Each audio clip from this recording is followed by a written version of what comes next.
Happy Memorial Day, everyone, to my friends in the United States of America. It is a very, very important day. Might not seem like it. It might just seem like the unofficial beginning of summer, but it's an important day. It's an important day to remember those who have sacrificed so much and maybe even gave the ultimate sacrifice in defense of the United States Constitution and the country itself.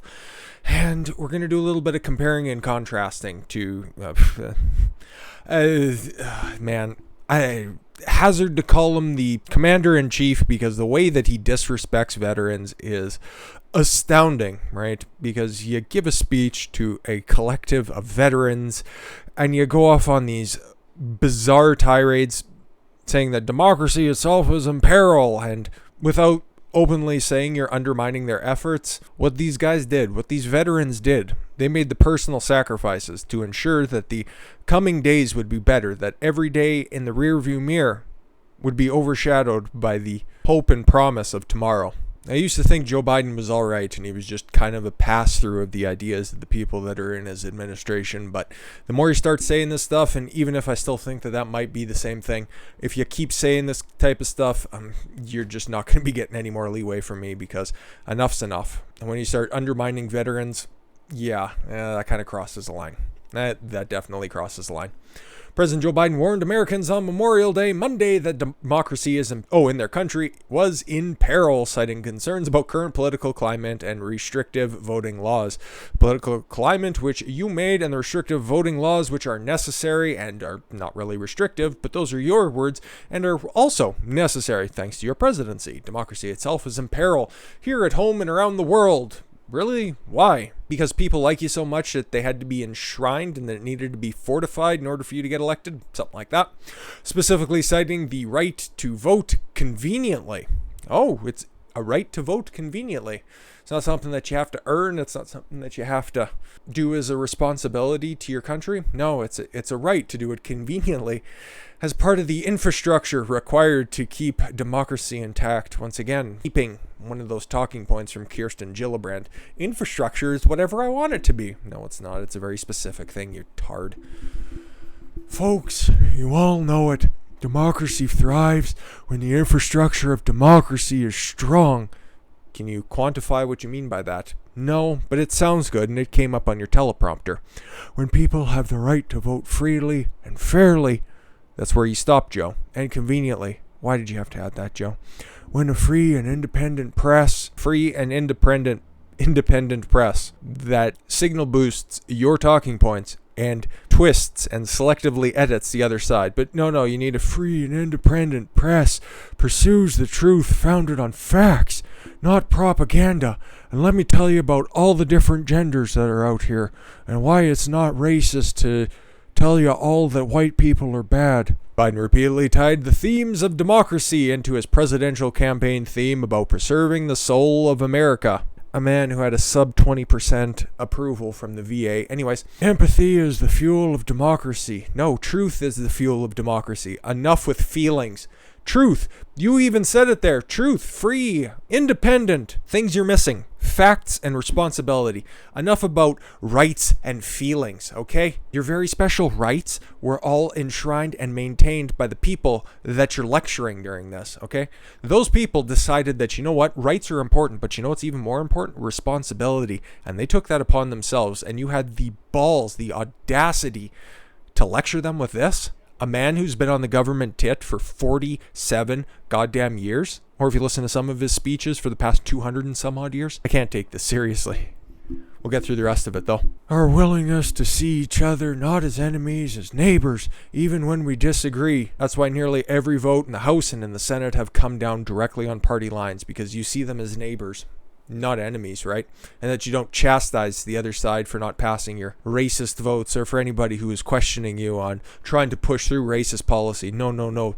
They're your neighbors, they're your friends, and you're trying to understand what the other is going through. Understand how they feel while you're trying to force your propaganda down their throats. Yeah, exactly.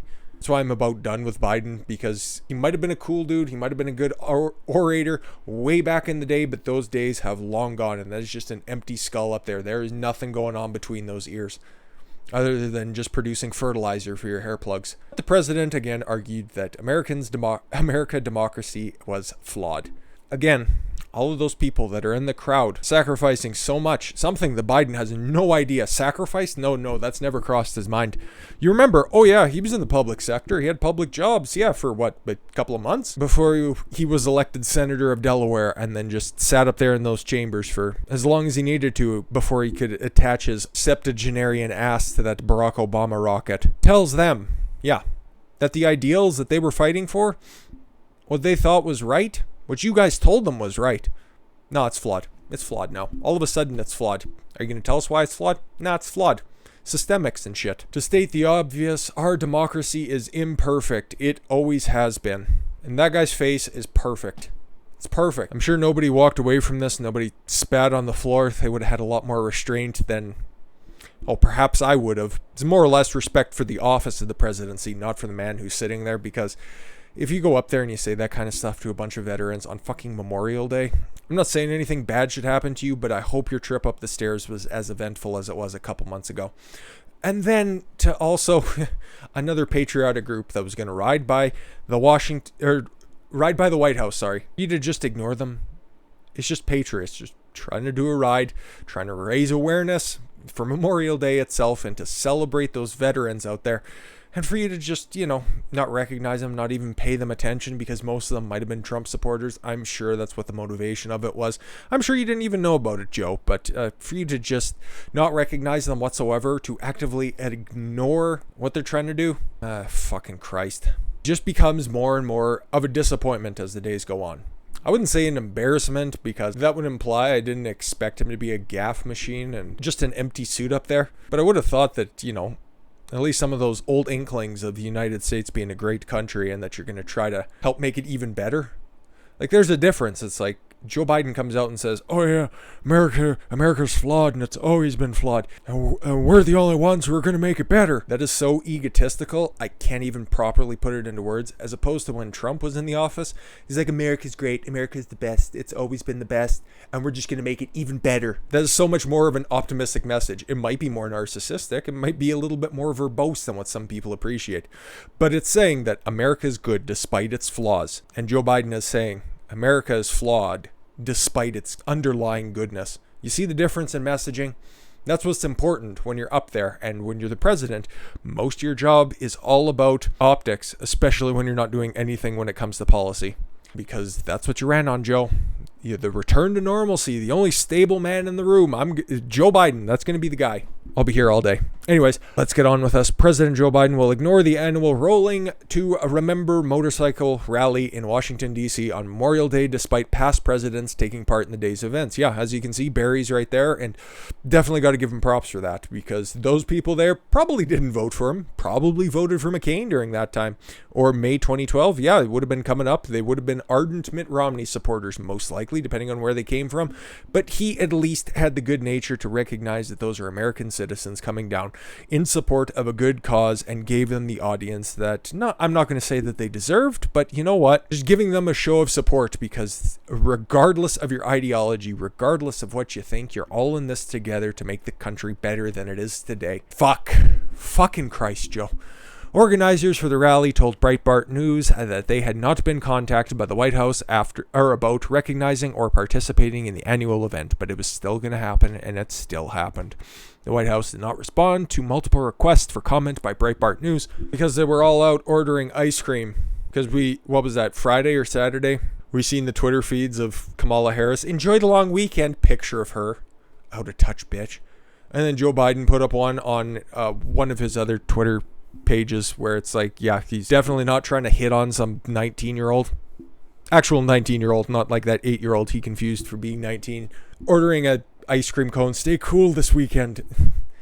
They hate America. They hate America. No flag present. It's asinine.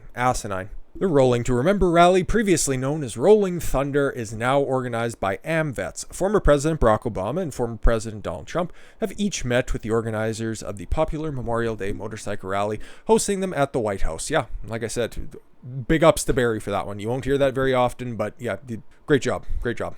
In May 2020, President Donald Trump hosted a rally at the White House for a small group of riders who arrived to represent the thousands of riders that typically show up for the rally, but were sidelined due to the coronavirus pandemic. Yeah, May 2020, but they still went out there because you're outside on a motorcycle. It totally makes sense. Thank you for keeping this noble tradition alive and for preserving the memory of those who are missing, but never forgotten, never forgotten. Something you didn't hear from Joe Biden today, but like I said, we're going to compare and contrast, and we're actually going to go to the statement from Donald Trump. And man, you just miss him sometimes. Like, it's always, every once in a while, you'll just think about it, just how absurd Donald J. Trump was the 45th president of the United States. Every once in a while, that just hits me, and it's just, it disconnects every once in a while, but then you read something like this, and it's like, yeah, this dude really did love America, and he still will. And he's going to be making some people cry in 2024, I'd imagine. Anyways, here's a statement. No Trump voice on this one because it's very nice, very powerful, and there's no reason to make fun of this whatsoever. You can. I'm just not going to.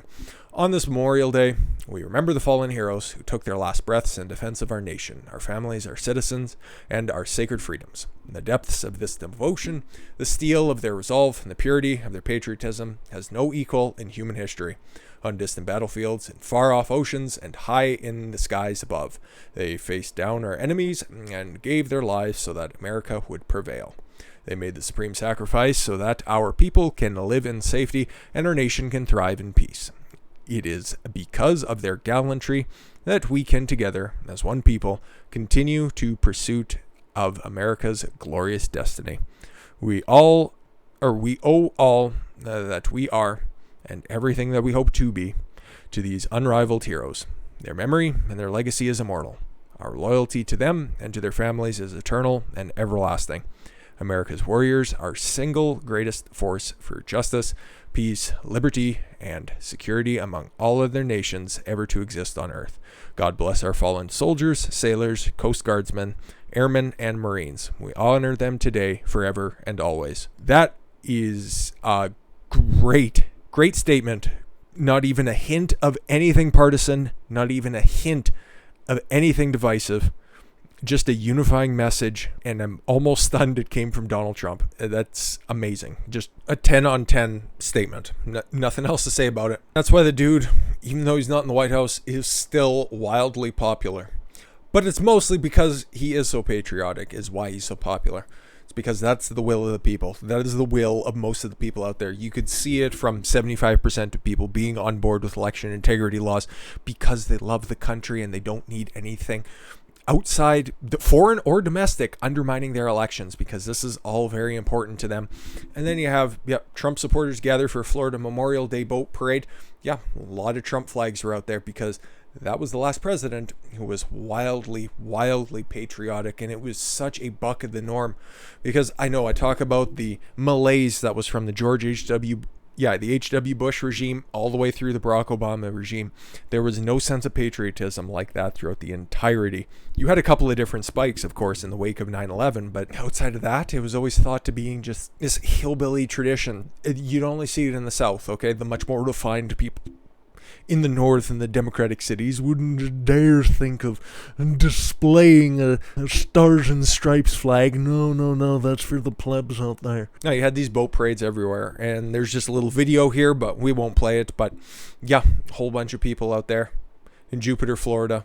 A great turnout. And they want to paint it as being, oh yeah, it's just a big impromptu Trump rally. But no. This was on Memorial Day, and these people are patriots, and these people wanted to celebrate the day. Whether or not Trump even knew that this was happening, they were out there to celebrate their country and to celebrate who they rightfully think should be their representative in the highest office. The numbers right now may not bear that out, but that's their opinion, and last time I checked, still a free country. But let's dunk on somebody who would have normally been very patriotic on this day in and of himself prior to about a week ago. That would be John Cena, right? The second coming of Hulk Hogan, the man who had the stars and bars all over his gear. You know what? He wrestled in jean shorts and it had the little American flag pocket on the back, and this dude was all 100% Americana until China came calling, and he had to bend that knee so fast he just about tore his ACL. And guess what? It amounted to fucking shit because China's box office, Fast 9, falls 85% amid weak reviews and John Cena controversy. So yeah, it doesn't much matter. You could go ahead and you could suck that little 3-inch hard on. Guess what? It ain't gonna produce fucking ratings. And guess what? You put out this weird ass nonsensical apology video where you don't even apologize or you don't even recognize what you're apologizing for. Oh, I really respect the Chinese people and the Chinese government. Okay, cool. Why does it have to look like a hostage video? Okay? Why do you have to zoom in so close to your face so that people can screen cap the video and play tic-tac-toe on your ever-expanding forehead? Yeah, he's 100% natural, right, guys? But you can see why he did this, okay? Because, yeah, Fast 9 is still going to make $211 million in China. A huge number, especially since Chinese cinemas are wide open. There's no restrictions there whatsoever. That's what the rest of this article goes on to say. Universal Tentpole is projected to finish its China run with $211 million, a big number, but just a little bit better than half as much as Fate of the Furious earned in China in 2017. Just about half as much, okay? Because we looked last time when he made that stupid statement. We ran the numbers, and Fast and Furious is a huge franchise over there. They love the raw Americana of it. You know what they don't like? They don't like weak-kneed little fruits who are just going to bend the knee whenever Big Daddy China decides that they want you to, okay?